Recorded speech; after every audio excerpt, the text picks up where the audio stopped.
أنا حلكي قوي ما ضاح ما وضع ما أني يا حنان بضن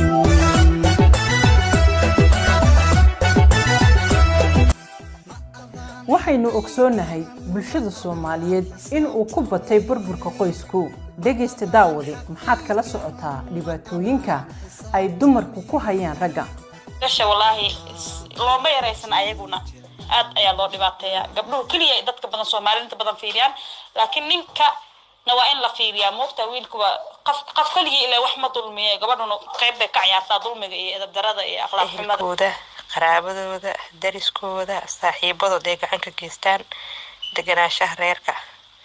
balse arrimahaas oo dhan waxay ku qotomaan qalafsanaanta gabadha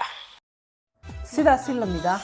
maxaad ka ogtahay raggu dhibaatooyinka ay dumarka ku hayaan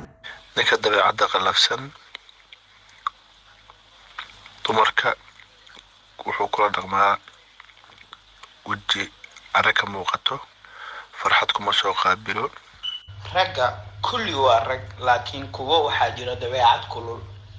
dila dumarka oo arka booyaaso bes damaca kale habeenkii inay naagtiisa tahay inta kaleetana qab shaqaala u maleeyo barnaamijkan oo dhameystiran hadaba daawada dhageysta waxaad kala soconaysaa YouTube-ka aanu ku leenahay barta internetka ee Guul Show ka dheeho tan inta aynu dib u kulmi doono waxay noo ballanaa barnaamijka inoo soo socda ما أنا حلكي قوي ما ضاح ما وضع ما أني يا حنان